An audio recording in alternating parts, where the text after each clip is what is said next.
नमस्कार, मी भारती होम किचन्समध्ये आपले खूप खूप स्वागत आहेत मनापासून. तर मी आज करणार आहेत उपवासांचे धिरडे. साबुदाणा आणि भगरचे मी धिरडे करणार आहेत. इथे मी भगर घेतलेली आहेत 1 वाटी आणि पाऊण वाटी साबुदाणा. याला मी स्वच्छ 2 वेळा धुवून घेतलेलं आहेत आणि याला 2 तास भिजत ठेवलेलं होतं. आता भिजून झालेलं आहेत आपले. आता छान बारीक करून घ्यायची पेस्ट.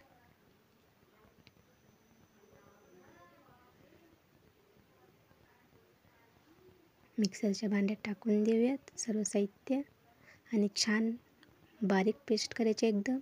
इथे मी बटाटा कट केलेला आहे, एक बटाटा घेतलेला आहे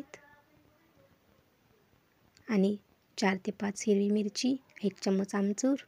तुम्ही आमचूरच्या ऐवजी ताक दहीसुद्धा घेऊ शकता आणि छान बारीक करून घ्यायचं आता आणि चवीपुरते मीठ टाकून द्यायचे. आता आपली पेस्ट झालेली आहेत. इतकी कन्सिस्टन्सी हवी आहेत, जास्त जाडही नाही आणि पातळीसुद्धा नाही.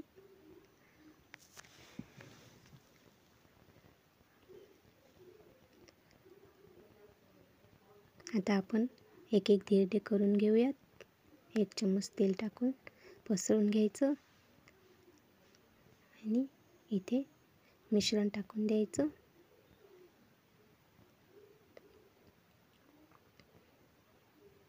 पॉवरफुलच ठेवायचं गॅसचं आणि इथे झाकण ठेवून द्यायचं अर्धा मिनिट. आणि अर्धा मिनिट झालेलं आहेत. आता काढून घेऊयात.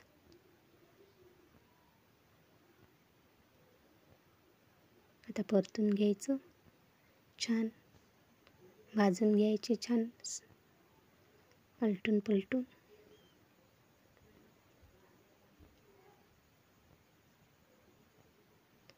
खूप टेस्टी लागतात. मुलांनासुद्धा ही रेसिपी आवडतात आणि तेच ते पदार्थ खाऊन आपण कंटाळा आलेला आहेत आपल्याला उपवासाचे. तर आपण अशा प्रकारे नवीन नवीन काहीतरी वेगळं करून मुलांना घरच्यांना पण देऊ शकतो आपण आणि ते सुद्धा आवडीने खातात. तुम्हीसुद्धा करून बघा.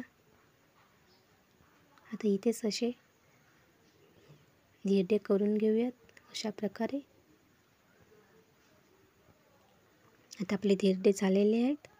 तुम्हाला ही रेसिपी आवडली असेल तर शेअर करा, लाईक करा, कमेंट्स करा आणि मला इन्स्टावरसुद्धा फॉलो करा, यूट्यूबवरसुद्धा सबस्क्राईब करा.